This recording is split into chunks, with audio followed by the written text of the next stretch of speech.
အားလုံးပဲမင်္ဂလာပါဗီဒီယိုအသစ်ကလေးနဲ့ပြန်လည်ကြိုဆိုလိုက်ပါတယ်ဇလန်းလေးကိုမကြည့်ရှုခင် channel လေးကို subscribe လုပ်ထားဖို့နဲ့ VPN လေးဖွင့်ပြီးကြည့်ရှုခံစားပေးဖို့မြတ်တာရက်ခံလိုက်ပါစေဇလန်းလေးစကြမယ်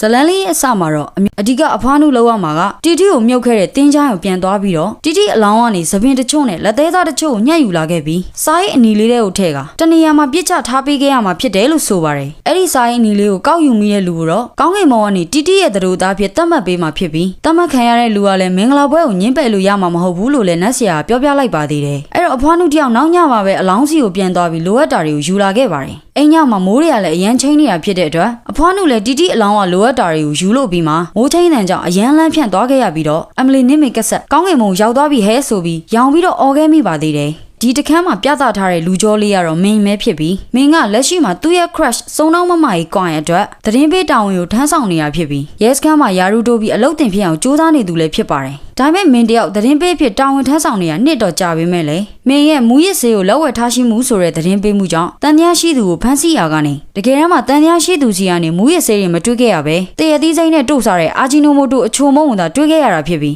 အဲ့ဒီရဲ့နောက်တစ်မှုမှာလေလူလိန်ကိုင်းကဆီယာမာကြီးကိုချင်းကပ်ဖမ်းဆီးဖို့အသွင်ယူခိုင်းမြန်တော့လေအရက်ကိုလက်တစစ်လောက်ပဲတောက်ပြီးမှောက်သွားခဲ့တဲ့မင်းကြောင့်မစ်ရှင်ကမအောင်မြင်နိုင်ခဲ့ပဲအဲ့တဲ့ဆိုးတာကတော့စာမကြက်ပဲဘာမှလာကဲနေတဲ့ကျောင်းသူရဲ့သမီးဖြစ်သူကိုသူမရဲ့ဖေကရိုက်နှက်ပြီးအိမ်ကိုခေါ်သွားတဲ့အမှုမှာမင်းကအသက်မပြည့်သေးတဲ့ကလေးကိုလူကုန်ကူးမှုဆိုပြီးကျောင်းသူရဲ့ဖခင်ကိုဖမ်းဆီးဖို့သတင်းပေးခဲ့တာကြောင့်ယာဒူးတိုးခံရဖို့နေနေတာစောက်တလော်ရီလုံလုံးတဲ့မင်းကိုအရာရှိကထောင်ထဲပြန်ထည့်ကျင်လောက်တဲ့အထိကိုပောက်ကွဲနေခဲ့ပါတယ်အရာရှိကမင်းကိုသတင်းပေးပြီးခံထားတဲ့ကွာယုံလဲစူပူကျိန်းမောင်းနေခဲ့ပြီးတော့မင်းနဲ့ပေါင်ပြီးစောက်ဘောတွေလုံမနေပဲသူတို့ရဲ့အဓိကပြစ်မှတ်ဖြစ်တဲ့မူရရာသာစီယာကျိုးအမြန်ဖမ်းဆီးနိုင်အောင်အမှုကိုတဲလွန်စာရှာပြီးအစဖော်တော့လို့ပြောသွားခဲ့ပါတယ်ကွိုင်တယောက်အရာရှိဆိုတာခံရပြီးစိတ်ညစ်ညစ်နဲ့ထွက်လာချိန်မှာပဲအမတ်မရှိရဲ့မင်းကသူ့ကိုအရာရှိကဘယ်တော့ယာဒူးတိုးပေးမလဲမသိဘူးဆိုပြီးအလိုက်ကန်းစိုးမသိတဲ့မေကုန်းတွေလာမင်းနေရကြောင်းကွိုင်လဲဒေါသထွက်ပြီးဒီနေ့တည်းအလုတ်ဆင်းစရာမလိုပဲအိမ်ကိုသာပြန်လိုက်ပါတော့ဆိုပြီးမင်းကိုနှင်ထုတ်လိုက်ပါတော့တယ်မင်းလဲစခန်းဒါရီကအဖွားနုပြောသွားသလိုလက်ထပ်ပွဲကိုလက်မခံခဲ့မိလို့လားဆိုတဲ့အတွေ့လဲဝင်သွားခဲ့ပါတယ်မင်းတယောက်ဒန်ယာရီကိုစိတ်ကူပြီးစေးအောင်ကနေပတ်တီးရည်နဲ့ပြန်ထွက်လာခြင်းမှာပဲလမ်းမှာတွေ့တဲ့ရှေးပြဟောသမားတွေကမင်းကိုကြည့်ပြီ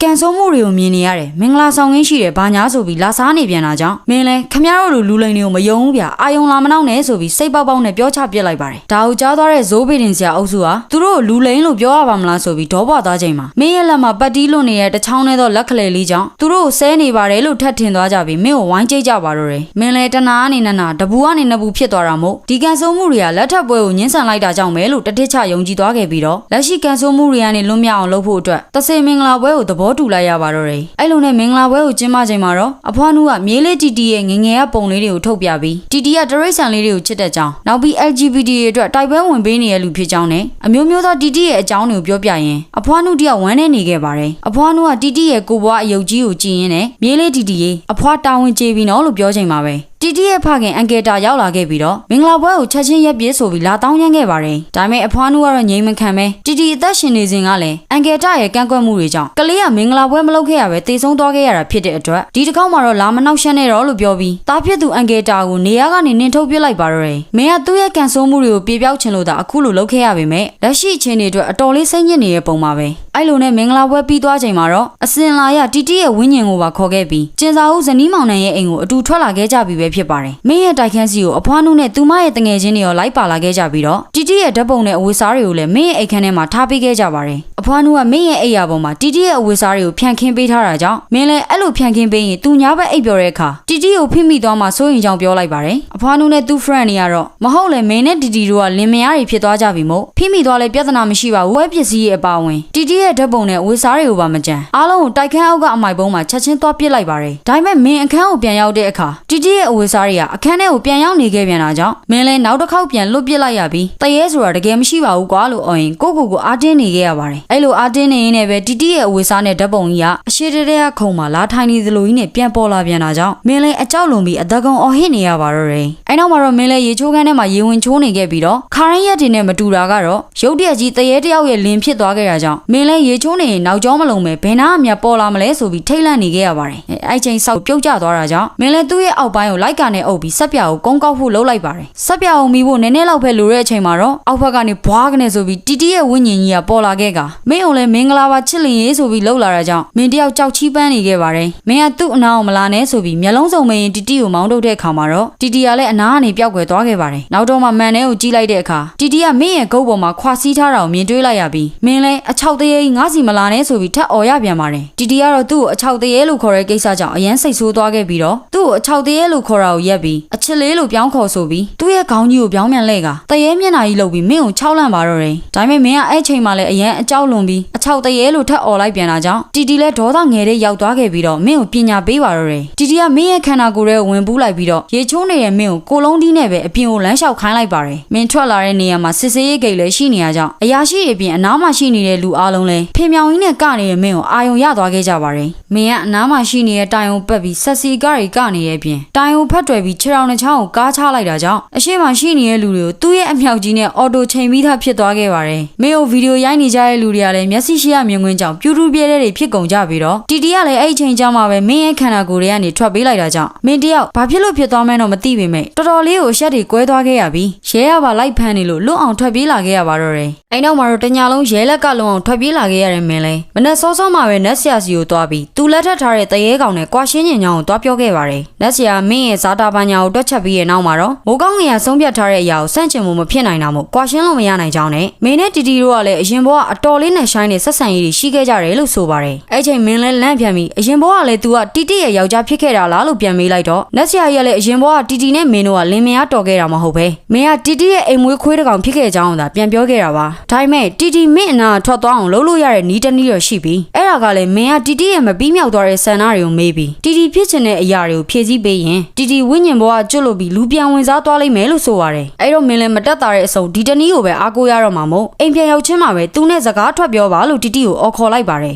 အဲ့ချိန်တီတီကတော့သူ့ကိုအချစ်လေးလို့ခေါ်မှထွက်လာမယ်ဆိုပြီးအတန်ပြန်ပေးလိုက်ပါတယ်မင်းလည်းကြောက်ကြောက်လန့်လန့်နဲ့ပဲအချစ်လေးကြီးထွက်လာခဲ့ပါဆိုပြီးပြောပေးလိုက်ရပါတယ်အဲ့တော့မှတီတီကလည်းသူ့တပ်ပုံထဲကနေဘွားကနေထွက်လာခဲ့ပြီးဘာတွေများပြောစရာရှိနေရလဲချစ်ယောက်ျားရေလို့မင်းကိုမေးပါတယ်မင်းကတီတီမသေးဆုံးခင်မှာစိတ်မပြတ်သွားတဲ့ကိစ္စတွေမပြီးမြောက်သွားတဲ့ဆန္ဒတွေရှိရင်သူ့ကိုပြောပါဖြည့်ဆည်းပေးခြင်းလို့ပါဆိုပြီးလိုရင်းတိုရှင်ပဲပြန်ပြောလိုက်ပါတယ်တီတီကလည်းမင်းအဲ့လိုလုပ်ပေးတာကသူ့ကိုမင်းအနာကထွက်သွားပြီးလူပြန်ဝင်စားစေခြင်းလို့မလားလို့မေးတော့မင်းလည်းဟုတ်ပါတယ်လို့ပဲအမှန်တိုင်းပြန်ဖြေခဲ့ပါတယ်အဲ့တော့တီတီလည်းသူ့ဆန္ဒကိုမပြောခင်မင်းရဲ့အနံဆိုးတွေကိုမခံနိုင်တော့တာမို့ညစ်ပတ်နန်းစော်နေတဲ့မင်းရဲ့အခန်းကြီးကိုသာအရင်ရှင်းပေးပါဆိုပြီးပြောလိုက်ပါတယ်မင်းလည်းတီတီပြောတဲ့အတိုင်းသူ့အခန်းကညစ်ပတ်နေတဲ့အဝတ်စားတွေစားပြီးသားပကံတွေကိုတန့်စင်ဆေးကြောနေချိန်မှာတော့တီတီကမင်းကိုကြည့်ရင်ဒီလောက်ညစ်ပတ်နေလို့စော်မရှိတာနေမှာဆိုပြီးခနဲ့လိုက်ပါတယ်မင်းတယောက်တီတီစကားကိုအတော်လေးတင်းသွားတာကြောင့်သူ့မှာလက်ရှိ flip နေတဲ့မမကြီးရှိနေကြောင်းနဲ့သူ့မမအတွက်ကိုရိုင်းရေးပေးထားတဲ့တခြင်းတောင်ရှိသေးတယ်ဆိုပြီး crush မမကွိုင်ကိုတင်စားပြီးရေးပွဲထားတဲ့တခြင်းကိုဆိုပြလိုက်ပါသေးတယ်အဲ့နောက်မင်းကအမကွိုင်ကသူ့ကိုသတင်းပေးအဖြစ်လှုပ်ပေးပြီးစောင့်ရှောက်ပေးထားတာဖြစ်ကြောင်းနဲ့ကွိုင်ပေါ်ရည်ရွယ်ထားတဲ့သူ့ရဲ့အနာဂတ် plan တွေကိုပါပြောပြနေပြန်တာကြောင့်တီတီလည်းမင်းပြောတာတွေကိုနားထောင်ပြီးကြားရသလောက်ဆိုရင်တော့အဲ့ဒီကွိုင်းဆိုတဲ့မိန်းမကမင်းကိုအတုံးချနေရဲလို့မြင်ကြောင်းပြန်ပြောလိုက်ပါတယ်မင်းကသူ့ကိုထင်သေးနေတဲ့တီတီစကားကိုမခံနိုင်ဖြစ်သွားခဲ့ပြီးတော့သူ့အကြောင်းစိတ်ပူမနေပဲတီတီဖြစ်ချင်နေတဲ့ဆန္ဒကိုသာပြောပါဆိုပြီးရှက်ရမ်းရမ်းပြီးပြန်ပြောလိုက်ပါတယ်အဲ့တော့တီတီလည်းသူ့ရဲ့မပြီးပြတ်သွားတဲ့ကိစ္စကဘာလဲဆိုတာကိုသူကိုယ်တိုင်တော့မသိတာမို့အဲ့ဒီကဘာများဖြစ်နေမလဲလို့စဉ်းစားနေရင်သူ့ရဲ့ချစ်သူဒင်းဆိုသူကိုတစ်ခေါက်လောက်တွေ့ချင်နေရများဖြစ်နေမလားဆိုပြီးပြောလာခဲ့ပါတယ်မင်းကတော့တီတီမှာချစ်သူရှိနေရအောင်သူနဲ့ဘာလို့လက်ထက်ရတာလဲလို့ပြန်ပြောတော့တီတီလည်းမင်းပါသာအဖွားနုအစီရင်လောက်ထားတဲ့စာအိတ်ညီကိုကောက်ယူခဲ့လို့သာသူ့ရဲ့သရိုးသားဖြစ်ရွေးချယ်ခံခဲ့ရတာဖြစ်ပြီးသူကလည်းမင်းလိုလူနဲ့လက်မထက်ချင်ပါဘူးဆိုပြီးပြန်ချေပလိုက်ပါတယ်အဲ့တော့တီတီရဲ့မပြီးမြောက်သွားတဲ့ဆန္ဒလို့ထင်ရတဲ့ပထမဆုံးချက်ကိုဖြည့်ဆည်းဖို့အတွက်တီတီနဲ့သူ့ချစ်သူဒင်းကိုတွေ့ပေးဖို့မင်းကခေါ်လာလိုက်ပါတယ်အစာဦးရဲကိုရောက်ချိန်မှာတော့တီတီဒင်းကိုဘာတွေပြောချင်နေရလဲလို့မင်းကမေးပါတယ်တီတီကဒင်းသူ့ကိုမေးပြီးဘဝအသစ်စဖို့နဲ့သူမရှိတဲ့ဘဝမှာတယောက်တည်းအဆင်ပြေအောင်ဖြတ်သန်းပြီးပန်းမဲခုခုလမ်းမဲကူကူဂယူးဆိုင်ပါလို့ပြောပေးပါဆိုပြီးဝမ်းထဲစွာပြောပြခဲ့ပါတယ်အဲ့တော့မင်းလည်းတီတီပြောခိုင်းတာတွေကိုပြောပေးဖို့ဒင်းရဲ့အခန်းတကားကိုခောက်လိုက်ချိန်မှာတော့အဲ့ဒီတုံးလုံးကျွန်းနဲ့ထွက်လာတဲ့ဒင်းနဲ့အခ အခန်းထဲကဂရင်မော်မှာပြတိပြရအဝေစားတွေပြန်ဝင့်နေတဲ့ယောက်ျားတယောက်ကိုတွေးလိုက်ရတာကြောင့်တီတီလည်းအရန်နေဝမ်းထဲလုံးဆို့သွားခဲ့ပြီးနေရာဟန်ချက်ချင်းလစ်သွားပါတော့တယ်တီတီကိုမမြင်ရပဲမင်းတယောက်တည်းကိုသာမြင်နေရတဲ့ဒင်ကတော့မင်းရဲ့မျက်နှာကိုတွေ့ဘူးတယ်ဆိုပြီးလိုင်းမော်မှာပြန့်နေနေတဲ့မင်းဖင်မြောင်ကြီးနဲ့ကနေတဲ့ဗီဒီယိုကိုထုတ်ပြလိုက်တာကြောင့်မင်းလည်းပြောစရာရှိတာကိုမပြောခဲ့ရပဲအရန်ရှက်ပြီးတီတီနောက်ကိုပြေးလိုက်သွားပါတော့တယ်အပြန်လန်းတစ်လျှောက်မှာတော့ခွဲကောင်တင်9နာရီမှတော့ကကြတော့မျက်ရည်ကိုမြစ်ဖြစ်အောင်အော်ငုံနေခဲ့ပြီးတော့အခုကျတော့ဒင်ကနောက်တစ်ယောက်ရနေပြီဆိုပြီးတီတီတယောက်ရှုံးပွဲချပြီးအော်ငုံနေခဲ့ပါတယ်မင်းကတော့တီတီကချစ်သူဒင်နဲ့တွေ့ပြီးတာတောင်ဝိညာဉ်ဘဝကမကျွတ်လို့သေးတဲ့အတွက်ဒါတီတီတကယ်ဖြစ်ချင်နေတဲ့ဆန္ဒမဟုတ်တော့ဘူးဆိုပြီးနောက်တော့ဘာတွေလုံးဆရာကြံနေသေးတာလဲလို့ထပ်စဉ်းစားခိုင်းလိုက်ပြန်ပါတယ်အဲ့ချိန်ငိုနေတဲ့တီတီလဲငါဘာလို့ဖို့ကြံနေရလဲဆိုတာကိုသတိရပြီဆိုပြီးထအော်လိုက်တာကြောင့်ကားမောင်းနေတဲ့မင်းလဲလန့်ဖြန့်ပြီးကားကိုမထိန်နိုင်တော့ပဲဖြစ်သွားခဲ့ရပါတယ်အဲ့နောက်ကားဘိန်းကလည်းပေါက်သွားပြန်တာကြောင့်မင်းလဲတီတီနဲ့လက်ထပ်ပြီးရတော့ကန်ဆိုးမှုတွေကမပြီးနိုင်သေးဘူးပဲဆိုပြီးကိစ္စတွေကိုအမြန်ရှင်းအောင်တီတီလှုပ်ချင်တဲ့နောက်တစ်ခုကိုအမြန်လုပ်မယ်လို့ပြောလိုက်ပါတယ်အဲ့တော့တီတီလဲသူ့လှုပ်ဖို့ကြံနေသေးတယ်ဆိုတဲ့ကိစ္စကသူ့ရဲ့ဖုန်းထဲမှာရှိနေတဲ့ဒင်းနဲ့အတူရိုက်ထားတဲ့ HD ပုံတွေနဲ့ကြည်လက်စပုံးဗီဒီယိုတွေကိုဖျက်ချင်တာများဖြစ်နေမလားဆိုပြီးပြောပြလာခဲ့ပါတယ်မင်းကတော့ဝင်းကျင်တယောက်ရဲ့မပြီးပြတ်သေးတဲ့ဆန္ဒကလည်းကြည်လက်စပုံးဗီဒီယိုတွေကိုဖျက်ချင်တာတဲ့လားဆိုပြီးအတော်လေးအံ့ဩနေခဲ့ရပါတယ်အဲ့လိုနဲ့တီတီရဲ့နောက်ဆန္ဒတစ်ခုကိုဖြည့်ဆည်းဖို့အတွက်တီတီရဲ့အိမ်ကိုသွားကြရပြန်ပါတယ်အိမ်ကိုရောက်တော့အဖွားနူးကတီတီရဲ့အကြောင်းတွေကိုပြောရင်မြေဖြစ်သူကိုအယမ်းလွမ်းနေတယ်ဆိုပြီးငိုနေရကြောင်းမင်းလည်းအတော်လေးနေရခန့်နေခဲ့ပါတယ်စကားပြောလို့ပြီးတဲ့အခါအဖွားနူးကမင်းကိုညစာအတူစားသွားပါဆိုပြီးဟင်းချက်ဖို့ထသွားချိန်မှာတော့တီတီကသူ့နေပြီးအချောက်ဆက်ရုပ်ဖြစ်အောင်ပြောင်းပေးခဲ့တာဖြစ်ကြောင်းမင်းကိုပြောပြပြီးသူ့ရဲ့အချောက်ဆက်ရုပ်လေးကိုထုတ်ပြနေခဲ့ပါတယ်မင်းကတော့အရေးမပါတာတွေပြောမနေပဲတီတီရဲ့ဖုန်းကိုသာရှာပါဆိုပြီးပြောလိုက်တာကြောင့်တီတီလည်းသူ့ရဲ့ဖုန်းထားနေကြနေရအောင်မင်းကိုပြောပြလိုက်ပါတယ်မင်းတယောက်တီတီအခန်းနေရအနက်မှာဖုန်းကိုမွေနောက်ရှာနေတော့မှာတော့တီတီရဲ့ဖခင်အန်ကယ်တာရောက်လာပြီးသူ့သားအခန်းထဲကိုဘောင်ဝင်လုံးနေရလဲဆိုပြီးမေးလိုက်တာကြောင့်မင်းလည်းကြောက်ကြောက်လန့်လန့်နဲ့ပဲအဖွားကိုလာတွေ့ရင်တီတီအခန်းဝင်ကြည့်ရပါလို့ရှောက်ရွှီးလိုက်ရပါတော့တယ်အဲ့ချိန်တီတီကဖခင်ဖြစ်သူလက်ထဲမှာကင်ထားတဲ့သူ့ရဲ့ဖုန်းကိုမြင်သွားခဲ့ပြီးဖခင်စီကနေဖုန်းကိုရအောင်ယူပေးဖို့မင်းကိုပြောပါတော့တယ်အဲ့လိုနဲ့ထမင်းစားကြချိန်မှာတော့တီတီကအနားမှမနေပဲအနောက်မှာသွားထိုင်နေရကြောင်းမင်းလည်းဘာဖြစ်လို့သူ့အနားလာမနေရလဲလို့တီတီကိုမေးလိုက်ပါတယ်တီတီကလည်းသူမသေးဆုံးခင်တော့ပြဿနာတစ်ခုတက်ပြီးဖခင်ဖြစ်သူကိုစိတ်နာနေရကြောင်းဖခင်ရဲ့အနီးနားမှာမနေချင်ဘူးလို့ပြန်ပြောပြီးဖုန်းကိုရအောင်ယူဖို့မင်းကိုစတင်လှုပ်ရှားခိုင်းလိုက်ပါတော့တယ်အဲ့ချိန်အန်ကယ်တာက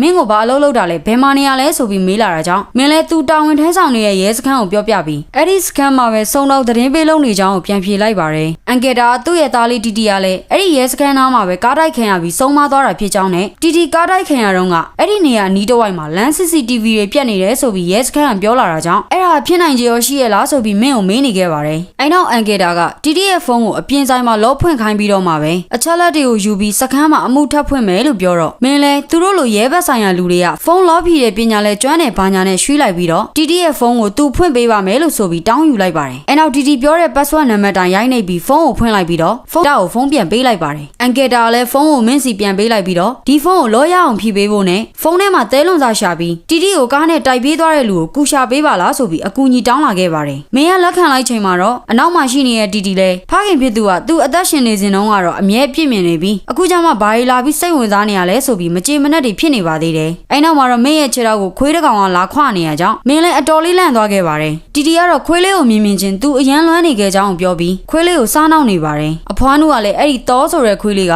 တီတီမွေးစားထားတဲ့ခွေးလေးဖြစ်ပြီးမဟုတ်ရင်လည်းတီတီကလက်ရှိမှာမင်းနဲ့အတူနေနေတာမို့မိသားစုဘဝလေးပြည့်စုံသွားအောင်တော့ကိုလည်းမင်းနဲ့အတူခေါ်သွားဖို့ပြောလိုက်ပါတယ်မင်းကမခေါ်ချင်ကြောင်းပြောပေမဲ့တီတီကတော့ဖုန်းထဲကပုံတွေဖြတ်ပြီးရတောင်အခုတည်းကဝိညာဉ်ဘဝမကျွတ်သေးတာမို့သူကိစ္စကခွေးလေးတော်နဲ့တက်ဆိုင်နေနိုင်တယ်လို့အကြောင်းပြပြီးခွေးကိုခေါ်လာခိုင်းခဲ့ပါတော့တယ်အိမ်ကိုရောက်တဲ့အခါမှာတော့မင်းလည်းတဆေရဲ့လင်ဖြစ်သွားတဲ့အပြင်ယာဒူတိုပြီးခွေးဖေဖေပါဖြစ်သွားခဲ့ပြန်တာကြောင့်ခွေးကိုအစာကျွေးပြီးပြုစုနေရပြီပဲဖြစ်ပါတယ်တီတီကတော့ခွေးလေးနဲ့ကစားနေရင်းနဲ့မင်းကိုပါအရင်ဘဝသူ့ရဲ့ခွေးဖြစ်ခဲ့တာမို့သူနဲ့အခုလိုကစားခဲ့မှာပဲဆိုပြီးစနေရကြောင်းမင်းလည်းစိတ်ဆိုးပြီးအပိုတွေပြောမနေပဲလူဝင်စားဖို့အတွက်ဒီတစ်ခုမဟုတ်လဲနောက်တစ်ခုကဘာများဖြစ်နေမလဲဆိုတာအမြန်စဉ်းစားစမ်းပါလို့တီတီကိုပြောလိုက်ပါတယ်အဲ့နောက်မှာတော့မင်းကတစ်ခုခုကိုသတိရသွားပြီးတီတီလူပြန်မဝင်စားနိုင်တာကတီတီကိုကားနဲ့တိုက်သွားတဲ့လူကိုမဖမ်းမိသေးလို့များလားဆိုပြီးကားတိုက်ခံရတဲ့နေရာအဖြစ်ပြအားလုံးကိုပြောပြခိုင်းပါတော့တယ်တီတီလည်းအဲ့နေကထမင်းတူစားနေတော့ဖခင်ကိုချစ်သူတင်နဲ့လက်ထပ်ချင်းချောင်းဖွင့်ပြောချိန်မှာဖခင်ကအဲ့ကောင်နဲ့သာလက်ထပ်မဲဆိုရင်အဖေလို့လည်းမခေါ်နဲ့အိမ်ကိုလည်းမလာနဲ့ဆိုပြီးပြက်ပြက်သားသားပြောလို့လိုက်တာကြောင့်တယောက်တည်းစိတ်ညစ်ပြီးပန်းချန်ထဲမှာရက်သွားတောက်ခဲ့တယ်လို့ဆိုပါ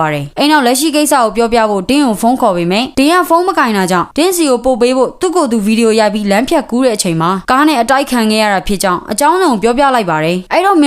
မင်းတို့လည်းရမ်ဘိုနောက်ကိုဆက်ပြီးနောက်ရောက်ခံလိုက်ခဲ့ကြပြီးတော့တနေရာကိုရောက်မှာတော့ရမ်ဘိုကလက်ဝဲယုံတစ်ခုတည်းကိုဝင်သွားခဲ့ပါတယ်မင်းလည်းအဲ့ဒီလက်ဝဲယုံကသူ့စကန်ကအရာရှိတွေစုံစမ်းနေတဲ့မူရရစာစီယာဂျိုးပိုင်ဆိုင်နေဆိုပြီးသတင်းတွေထွက်နေခဲ့တာကြောင့်တီတီအတွက်တရက်ခန့်ကိုရှာပေးရင်စီယာဂျိုးကိုဖော်ထုတ်လိုက်ရင်တခြ ချက်ကုတ်နှစ်ချက်ပြက်အနေနဲ့သူလဲစခန်းမှာယာရုတိုးပြီးဆိုပြီးဝမ်းသာနေခဲ့ပါတယ်အဲ့ချိန်တီတီကသူ့ကိုတအားမောင်းထုတ်ချင်နေရလားလို့ပြောလိုက်တော့မင်းလည်းအဲ့ဒီလိုမဟုတ်ရပါဘူးဆိုပြီးပြန်ညင်းလိုက်ပါတယ်အဲ့လိုနဲ့လောဝေယုံရဲ့အရှိမအချင်းတွေကိုစောင့်ကြည့်နေချိန်မှာရုတ်တရက်ကြီးကွိုင်ရောက်လာခဲ့တာကြောင့်မင်းလည်းအံ့ဩသွားခဲ့ပါတယ်ကွိုင်ကကားထဲကိုဝင်ထိုင်လိုက်တဲ့အခါတီတီကလည်းသူ့ဘော်တက်ထိုင်ပါတယ်ဆိုပြီးအော်ပါတော့တယ်အဲ့ချိန်ကွိုင်ကလည်းမင်းဒီကိုဘာလာလောက်တာလဲဘာညာနဲ့မေးမြန်းနေရကြောင်းမင်းလည်းတီတီနဲ့ကွိုင်တို့နှစ်ယောက်ပြိုင်ပြီးစကားပြောနေတဲ့အတန်တွေကိုကြားပြီးအာယုံနောက်သွားခဲ့ကတီတီကိုလည်းမင်းရဲ့ပါးစပ်ကိုခဏပိတ်ထားပေးပါလားဆိုပြီးစိတ်ရှုပ်ရှုပ်နဲ့ထအော်လိုက်ပါတော့တယ်အဲ့ချိန်တီတီလည်းသူ့ကိုအော်ရပါမလားဆိုပြီးကားနောက်ခန်းကိုရွှေ့ထိုင်လိုက်ပြီးတော့မင်းုံလည်းအတော်လေးစိတ်ဆိုးသွားခဲ့ပါတယ်။ကွိုင်ကလည်းသူမကိုပြောရထင်ပြီးဘာလို့အော်ရလဲလို့မေးလိုက်တော့မင်းလည်းဒီလက်ဝဲယုံကိုတိတ်တိတ်ဆိတ်လာထောက်လန်းနေရမို့အတန်တိတ်တိတ်လေးနေပေးဖို့ပြောတာပါဆိုပြီးရွှေ့လိုက်ရပါတယ်။အဲ့ချိန်ပြောရင်းဆိုရင်းနဲ့ပဲလက်ဝဲယုံရှိမှစောင့်နေတဲ့လုံခြုံရေးကမင်းတို့ကားကိုသတိထားမိသွားပြီးအနားကိုလာကြည့်ပြန်တာကြောင့်ကွိုင်လည်းကြံရမရတဲ့အစုံမင်းရဲ့ခေါင်းကိုဆွဲပြီးနန်းနေသလိုမျိုးဟန်ဆောင်လိုက်ရပါတော့တယ်။အဲ့တော့မှလုံခြုံရေးကလည်းအတွဲတွေနေခင်းကြောင်တောင်ချင်းတွဲနေတယ်လို့ထင်သွားပြီးဘာမှပြဿနာမရှာတော့ပဲအနောက်ကိုပြန်လှည့်သွားပါတော့တယ်။လက်ဝဲယုံရဲ့အရှိကနေပြန်ထွက်လာခဲ့ကြချိန်မှာတော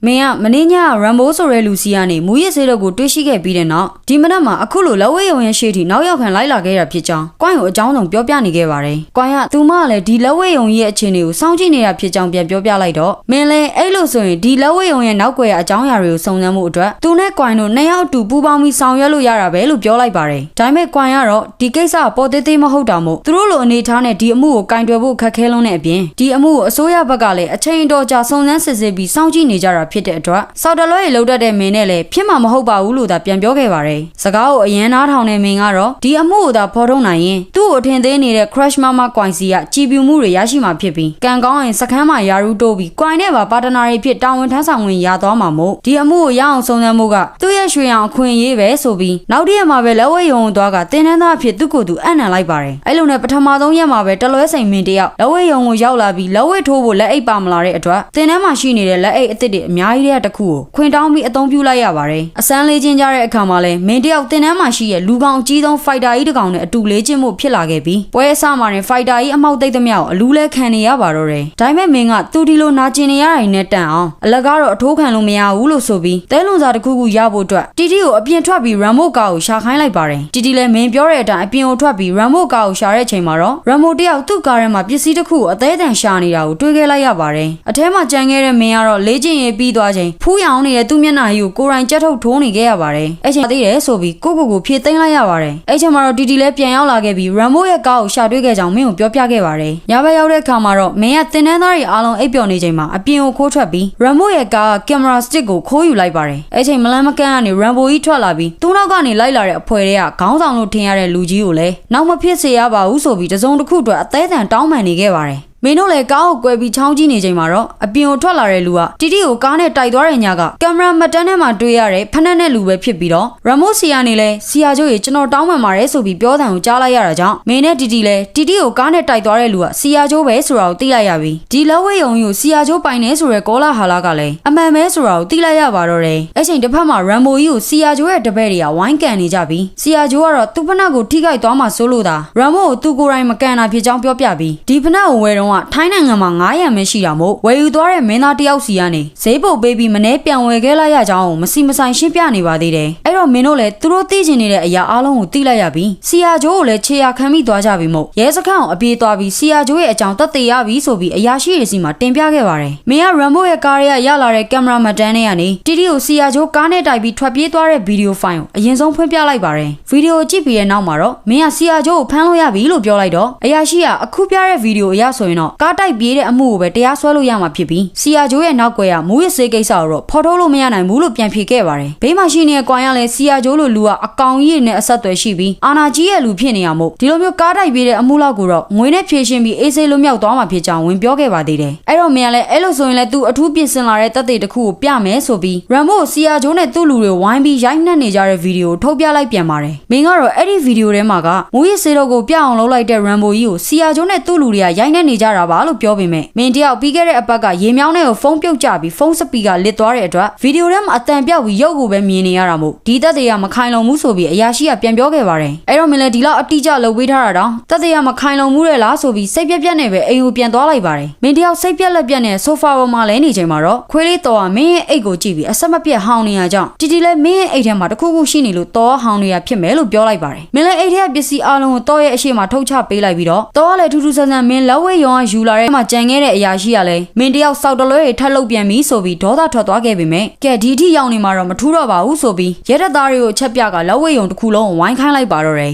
အဲ့နောက်အပေါဝါလုံခြုံရေးအလုံးကိုအရင်ဖမ်းဆီးထားလိုက်ပြီးတော့အရာရှိကတော့စီယာဂျိုးကိုဖမ်းဖို့အထဲထဲကိုဝင်သွားလိုက်ပါတယ်အထဲကိုရောက်တဲ့အချိန်မှာတော့စီယာဂျိုးကသူ့လူတွေနဲ့အတူမူကထစားနေရဖြစ်ပြီးအရာရှိကိုတောင်ဝင်စားသွားပါအောင်လားဆိုပြီးနှုတ်ဆက်လိုက်ပါသေးတယ်အရာရှိလည်းရှေဝဝဲတွေပြောမနေတော့ပဲမူးရစ်စေလက်ဝဲထားရှိမှုနဲ့လာဖမ်းတာဆိုပြီးရုံထဲမှာရှိနေတဲ့သဲအိတ်တွေနဲ့လက်အိတ်တွေအကုန်လုံးကိုယူလာခိုင်းလိုက်ပါတယ်စီယာဂျိုးကတော့အရာရှိပြောတာတွေကိုအေးဆေးပဲပြန်တော့သဲအိတ်တွေလက်အိတ်တွေကိုခွဲကြည့်လိုက်တဲ့အခါမှာတော့အထဲမှာမူးရစ်စေးတုပ်တွေကိုမတွေ့ရပဲအားလုံးကပုံမှန်တိုင်းပဲဖြစ်နေခဲ့ပါတယ်မင်းလည်းတခုခုမားနေပြီဆိုပြီးတနေရာကိုသွားကြည့်တဲ့အခါမှာတော့စပွဲပေါ်မှာအဖြူရောင်အမုံတွေရှိနေတာကိုတွေ့လိုက်ရပြီးဒါရီယာကဘာလဲလို့ယုံကြည်ချက်ရှိနဲ့ပဲစီယာဂျိုးကိုမေးချလိုက်ပါတော့တယ်စီယာဂျိုးကလည်းအဲ့ဒါမူကထားလုပ်ဖို့အသားနှက်တဲ့နေရာမှာသုံးတဲ့ဂျုံမုံတွေဖြစ်ပြီးအသားကိုဘလို့နှက်ရင်စားကောင်းတယ်ဆိုတာတွေကိုပါပြောပြလိုက်ပါသေးတယ်အဲ့နောက်စီယာဂျိုးနဲ့သူ့လူတွေကအသားကင်ကိုဂျုံမုံနဲ့နှက်ပြီးကင်စားလို့သူတို့ကိုလာဖမ်းတာလားဆိုပြီးအရာရှိကိုလောင်ပြောင်ကြတဲ့အခါမှာတော့အရာရှိလည်းအတော်လေးတင်းသွားခဲ့ပါတယ်ကိစ္စအလုံးပြီးသွားလို့ရုံရဲ့ပြင်ကိုပြန်ထွက်ချိန်မှာတော့အရာရှိလည်းဒါရီအားလုံးကမင်းကိုယုံပြီးသတင်းပေးဖြစ်ခန့်ထားတဲ့ကွိုင်းအမားကြောင့်ပဲလို့ဆိုကလက်ညှိုးကောင်းထိုးပြီးကွိုင်းကိုစူဆဲသွားခဲ့ပါ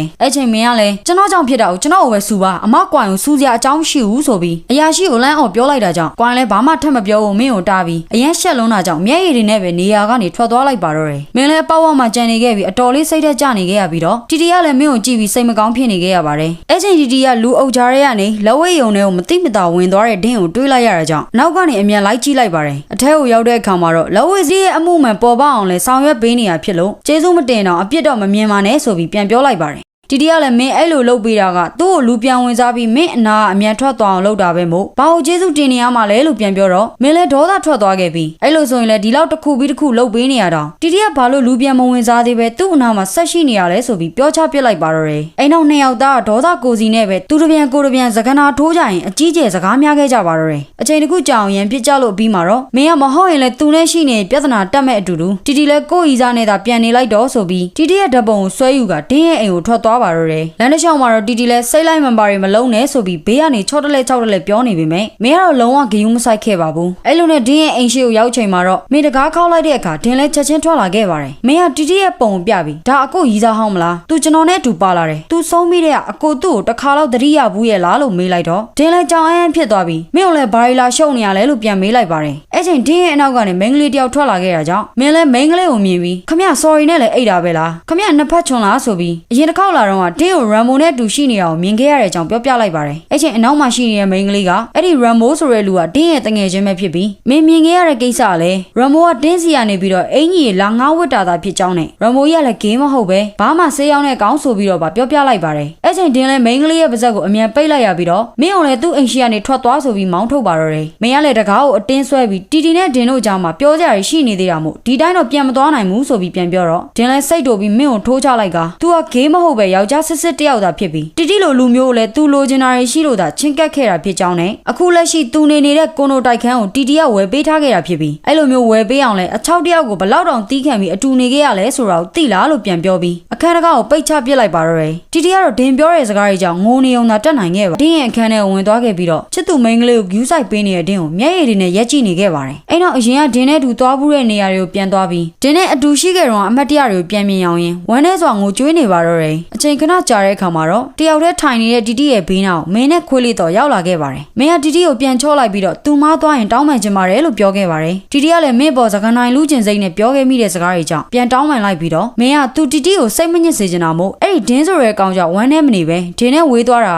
ာတီတီအတွက်အများကြီးကောင်းပါတယ်လို့နှစ်သိမ့်ပေးလိုက်ပါတယ်တီတီကလည်းသူကဒင်းနဲ့လက်ထပ်ဖို့စဉ်းစားခဲ့တော့ချေရတဲ့သူနဲ့အမြဲအတူရှိနေရမယ်ဆိုတဲ့စိတ်ကြောင့်အရန်ကိုပျော်ရွှင်ခဲ့ရတယ်လို့ဆိုပါတယ်အဲ့ဒီချိန်တုန်းကဒင်းသာသူ့ဘေးနားမှာရှိရင်ဘာမဆိုဖြတ်ကျော်နိုင်တယ်ဆိုပြီးအများကြီးမျောလင့်နေမိခဲ့ပေမဲ့တကယ်တော့ဒါရီအားလုံးကသူ့ရဲ့စိတ်ကူးရင်တတ်ပဲဖြစ်ခဲ့ရတာပါဆိုပြီးတော့လေတီတီကထပ်ပြောလိုက်ပါသေးတယ်မင်းကတော့အချစ်ဆုံးလူကိုကိုယ်အနားမှာရှိသေးခြင်းနဲ့ဆိုတာကလူတိုင်းစိတ်ကူးရင်တတ်တဲ့အရာပဲမို့တီတီမမားပါဘူးဆိုပြီးတော့ပြန်နှစ်သိမ့်ပေးလိုက်ပါတယ်တီတီကသူ့အနေနဲ့အခုထက် က်ထိဘဲရအောင်စိတ်မပြတ်သေးရလဲဆိုတာကိုမသိနိုင်သေးရကြောင်းဝိညာဉ်ဘဝကနေကြိုရောကျွတ်ပါအောင်မလားဆိုပြီးထပ်ပြောလိုက်တဲ့အခါမှာတော့မင်းကလည်းမကျွတ်လို့ရင်လည်းဘာမှမဖြစ်ဘူးမင်းကငါအနောက်မှာထားပြီးစောင့်ရှောက်ပေးမှာပေါ့ကွာအရင်ဘဝငါမင်းရဲ့ခွေးဖြစ်ပြီးမင်းကငါ့ကိုစောင့်ရှောက်ပေးခဲ့တယ်လေဒီဘဝမှာတော့ငါရဲ့အလဲပေါ်ဆိုပြီးတီတီကိုနှစ်သိမ့်ပေးလိုက်ပြန်ပါတယ်အဲ့တော့နှစ်ယောက်သားလည်းပြန်ပြေးလေသွားကြပြီဖြစ်တာမို့မင်းကတီတီကိုအိမ်ကိုအတူပြန်လိုက်ခဲ့ဖို့နဲ့အိမ်ပြန်ရောက်ရင်လည်းတီတီအကြိုက်ပုံငါးတွေကိုတော်ဟွာကြီးဖွင့်ပြမယ်ဆိုပြီးနောက်လိုက်ပါတယ်အဲ့ချိန်မင်းလည်းရုတ်တရက်ကြီးအတွေးပေါက်သွားခဲ့ပြန်ပြီးတော့ဆီယာဂျိုးကသူ့ရဲ့မူရစ်ဆေးတွေကိုဘယ်မှာဖွက်ထားလဲဆိုတာကိုသိပြီးဆိုပြီးထအော်လိုက်ပြန်ပါတယ်မင်းကသူငငယ်တော့ပုံငါးတွေကိုကွန်ပျူတာရဲ့ desktop ပေါ်မှာအလွယ်လေးပဲတင်ထားခဲ့ပြီးတော့သူမိဘတွေကလည်းမင်းရဲ့ကွန်ပျူတာကိုစစ်ဆေးတဲ့အခါတိုင်းမှာအတွင်းထဲက file တွေထိတာဝင်စစ်ပေမဲ့ desktop ပေါ်မှာဒီတိုင်းထားတဲ့ပုံငါး file တွေကိုတော့တတိမထားမိခဲ့ကြဘူးလို့ဆိုပါတယ်ပြောချင်တဲ့သဘောကတော့အန်ဒီရဲ့အရှိဆုံးနေရာကအလုံးကျုံဆုံးနေရာလည်းဖြစ်နေနိုင်တာမို့ဒီကိစ္စမှာလည်းဆီယာဂျိုးကသူ့ရဲ့ဆေးတွေကိုလူတွေတတိမထားမိတဲ့အလွယ်ကူဆုံးနေရာမှာတင်ထားနိုင်တယ်ဆိုပြီးတစ်စက္ကန့်ပြန်ထပါတော့တယ်အဲ့နောက်မှာတော့မင်းတို့လည်းလက်ဝဲယုံစီပြန်သွားလိုက်ကြပြီးတော့ဆေးတွေဘယ်မှာဖွက်ထားလဲဆိုတာကိုထက်ရှာဖို့လုပ်ကြပြန်ပါတယ်ရုံထဲကိုရချိန်မှာတော့မင်းကသူဒီနေရာမှာအစမ်းလေးကျင်းတဲ့အချိန်တုန်းကနီးပြဆရာကြီးကလိမ့်ပိတ်နေအောင်အထိုးခံရတဲ့သူ့ထက်လက်ဝဲစင်ကြီးကိုပဲပို့ပြီးဂီယူဆိုင်နေတာမို့ဒီလက်ဝဲစင်ကြီးကိုတော့တိတ်မတင်ငါဘူးဆိုပြီးတီတီကိုပြောပြပါတယ်တီတီကလည်းဟိုနေ့ညဒင်းအထဲဝင်သွားတာကိုမြင်ပြီးနောက်ကလိုက်သွားပြီမဲ့လက်ဝဲစင်နားမှာဒင်းတောင်းနေကြဆေးလိပ်ကိုတွေ့ပြီးလူကတော့အထဲမှာရှာလို့မတွေ့ကြအောင်ပြန်ပြောပြလိုက်ပါတယ်အဲ့တော့မင်းလည်းလက်ဝဲစင်ကြီးပေါ်ကိုတက်ပြီးဟိုနာဒီနာလိုက်ကင်ကြည့်လိုက်ပြီးတခုခုထူးကြမလားလို့စစ်ဆေးနေတော့မှာပဲတီတီကပုံမှန်နဲ့မတူတဲ့လက်ကင်နှန်းတစ်ခုကိုတတိထားမိသွားတာကြောင့်မင်းကိုခေါ်ပြလိုက်ပါတယ်မင်းလည်းအမှတ်သားတစ်ခုလိုဖြစ်နေတဲ့လက်ကင်နှန်းကြီးကိုကင်ပြီးလှုပ်ခါပြစ်လိုက်တဲ့အချိန်မှာတော့လက်ဝဲစင်ရဲ့အလဲမှာရှိနေတဲ့လျှို့ဝှက်တကားကြီးလည်းပွင့်သွားခဲ့ပါတော့တယ်မင်းတို့လည်းအရာအားလုံးကသူတို့ထင်ထားတဲ့အတိုင်းဖြစ်နေတာပဲဆိုပြီးအထက်ဝင်ပြီးစစ်ဆေးပြီးတဲ့နောက်မှာပဲမင်းကစကန်ကလှုပ်ဖို့ကင်မက်ကိုဗီဒီယိုကောခေါ်ပြီးတော့လက်ရှိဆီယာဂျိုးရဲ့လက်ဝဲယုံမှာရောက်ရှိနေကြောင်းနဲ့သူတွေးရှိထားတဲ့မူရစ်ဆေးတို့တွေကိုပြလိုက်ပါတယ်မင်းကလက်ဘူးလက်ချက်ဖမ်းမိပြီမို့အရာရှိကိုခေါ်ပြီးထွက်လာခဲ့ကြတော့လို့ပြောလိုက်ပေမဲ့တစ်ဖက်ကကွိုင်နဲ့လှုပ်ဖို့ကင်မက်ကတော့အရင်တစ်ခေါက်လိုဂျုံမုံနေဖြစ်နေအောင်ပဲမူရစ်ဆေးရောဟုတ်ရလားဆိုပြီးမယုံသင်ကဖြစ်နေကြပြန်ပါတယ်အဲ့တော့မင်းလည်းမူရစ်ဆေးဟုတ်မဟုတ်စမ်းသပ်ဖို့အတွက်အိတ်ကက်ထဲကဓာတ်ကိုထုတ်ပြီးဆေးကိုယူကနန်းကြည့်ဖို့လှုပ်လိုက်တဲ့အခါမှာတော့မင်းရဲ့ပါဇက်ကိုဓာတ်နဲ့ခိုင်းပြီးသွားခဲ့ပြီးမူရစ်ဆေးတွေကလည်းဒဏ်ရာတွေကိုဝင်သွားပါတော့တယ်အဲ့တော့မှကွိုင်လည်းအရာရှိကိုခေါ်ပြီးနောက်ကလိုက်လာခဲ့ဖို့လှုပ်ဖို့ကင်ဘက်ကိုမာလိုက်ပြီးတော့စိတ်ပူတကြီးနဲ့ပဲမင်းရှိအောင်ထွက်လာခဲ့ပါတော့တယ်တစ်ဖက်မှာတော့မင်းလည်းဆေးအချိန်ကြောင့်မူးကျင်တယ်လို့မှိုင်းကျင်တယ်လို့ဖြစ်နေခဲ့ပါတယ်အဲ့ချိန်မှာပဲဒင်းလည်းအခန်းထဲကိုဝင်လာခဲ့ပြီးတော့ရုတ်တရက်ကြီးမင်းကိုတွေးလိုက်ရတာကြောင့်မင်းဒီအခန်းထဲကိုဘလို့လို့ရောက်လာပြန်တာလဲဘာလို့မင်းကိုခဏခဏတွေးနေရတာလဲကွာလို့မေးပြီးအတော်လေးအံ့ဩနေခဲ့ပါတယ်မင်းကတော့ဒင်းကိုဆေးမှုနဲ့ဖမ်းဆီးပြီးတမြုံလုံးကိုလည်းအပြက်ဖြုတ်ပြစ်မယ်ဆိုပြီးကျင်းဝါနေပြီမဲ့လူကတော့ဆေးအချိန်နဲ့တွန့်လင်ကောက်ကွေးနေပြီးမျက်စိရှိမှာတော့သူ့ကိုအရင်စိတ်ပူနေတဲ့တီတီကိုအရင်ဆုံးတွေးလိုက်ရပါတယ်အဲ့နောက်မင်းလည်းသူ့ကိုဖမ်းဆီးထားကြတာပဲဆိုတာကိုပါသိလိုက်ရပြီးတော့သူ့ကိုကူညီပေးဖို့တီတီကိုပြောလိုက်ပါတယ်တီတီလည်းမင်းကိုကူညီခြင်းပေမဲ့ तू ကဝိညာဉ်ဖြစ်နေလို့အရာဝတ္ထုတွေကိုထိလို့မရတဲ့အပြင်အကူညီရဖို့အတကောင်အော်ဟစ်နေပေမဲ့သူ့ရဲ့အတန်ကိုဘယ်သူမှမကြားရတာကြောင့်ဘာမှမထူးပါဘူးလို့မင်းကိုပြန်ပြောလိုက်ပါတယ်အဲ့ချိန်မှာသူမဆီယာဂျိုးရဲ့သတင်းပေးတဲ့တယောက်ဖြစ်နေကြောင်းကိုသာပြန်ပြောခဲ့တာပါမင်းလည်းကွာရဲ့စကားတွေကိုဘလို့မှမယုံကြည်နိုင်ပဲဖြစ်သွားခဲ့ရသလိုအတော်လေးလည်းအံ့ဩနေခဲ့ရပါတယ်နောက်တော့မှတနေရာကိုဆိုင်ငယ်နဲ့မောင်းထွက်သွားပါတော့တယ်အဲ့လိုနဲ့မင်းကိုဆေးရုံကိုပို့ပေးနေချိန်မှာတော့မင်းတယောက်သွေးထွက်လွန်ပြီးအရေးပေါ်အခြေအနေကိုရောက်နေခဲ့ပေမဲ့လမ်းမှာကားတွေပိတ်နေတာကြောင့်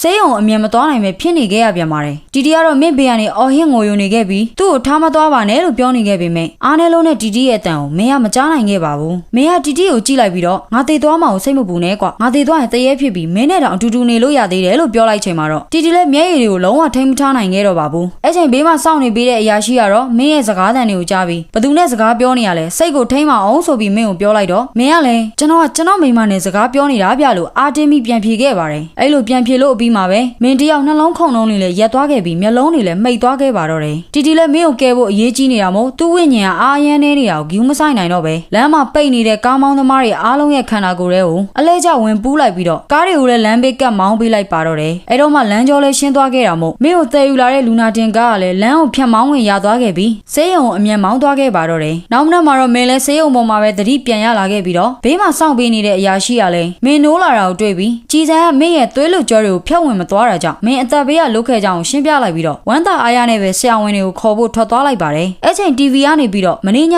ထူးခြားတဲ့ဖြစ်စဉ်တစ်ခုဖြစ်ခဲ့ပြီးအရေးပေါ်လူနာတင်ကားတစ်စီးလမ်းပိတ်နေတာကိုရှေ့မှာရှိနေတဲ့ကားပေါင်းများစွာကလမ်းဖယ်ပေးခဲ့ပေမဲ့ကားပေါင်းသမားတွေကသူတို့ကားတွေကိုဖယ်ပေးနေတဲ့အချိန်မှာတစုံတစ်ခုပူးကတ်သွားသလိုဘာလို့မှမမှတ်မိပဲဖြစ်သွားခဲ့တယ်ဆိုပြီးဖြေကြားခဲ့တဲ့သတင်းတွေကိုတင်ဆက်နေခဲ့ပါတယ်မင်းကလည်းအဲ့ဒီသတင်းကိုကြားပြီးဒါသူ့အသက်ကိုကယ်ပေးဖို့တီတီလောက်ခဲ့တဲ့လောက်ရက်ပဲဆိုတာကိုချက်ချင်းသဘောပေါက်သွားခဲ့ပြီးတော့တီတီကိုလည်းအော်ခေါ်လိုက်ပါတော့တယ်အဲ့တော့မှတီတီကလည်းမိန်ဖြောဖြောအနေထားနဲ့ပဲမင်းရဲ့ရှေ့မှာပေါ်လာခဲ့ပါတယ်မင်းကတီတီကိုမြင်ချင်းမှာပဲတီတီသာမရှိရင်အခုချိန်မှာသေနေလောက်ပြီမို့အခုလိုကယ်တင်ပေးတာကိုကျေးဇူး စုတင်ပါတယ်လို့ပြောလိုက်ပါတယ်အဲ့ချိန်မှာတီတီရဲ့ဖခင်အန်ကယ်တာလည်းရောက်လာခဲ့ပြီးတော့မင်းညကတီတီရဲ့အမိုးကတရက်ခန့်ကိုဖမ်းပေးရင်းနဲ့ဒဏ်ရာရသွားကြောင်းသတင်းကိုကြားခဲ့ရတာမို့မင်းကိုလာကြည့်ပေးတာပါလို့အန်ကယ်တာပြောပါတယ်အဲ့နောက်အန်ကယ်တာမင်းအရှိကိုသွားလိုက်ပြီးတော့ကျေးဇူးတင်ကြောင်းလည်းပြောချင်လို့ရောက်လာခဲ့တာပါတီတီအတွက်အမတ်တရားတစ်ခုကိုရှာပေးလို့လေတီတီသာဒီမှာရှိနေရင်လည်းမင်းကိုကျေးဇူးတင်နေမှာလို့ပြောလိုက်ပါတယ်တီတီကတော့ဖခင်ဖြစ်သူကိုအလုံးမကြားတဲ့ပုံစံနဲ့ပဲမလန်မကန်းကနေနားထောင်နေခဲ့ပါတယ်အဲ့နောက်မင်းကဦးလေးတကယ်လို့တီတီနဲ့သာထပ်ဆောင်ဝင်ရမယ်ဆိုရင်တီတီကိုဘာတွေပြောချင်လဲလို့မေးလိုက်တော့အန်ကယ်တာလည်းသူ့မှာပြောစရာတွေအများကြီးရှိနေပေမဲ့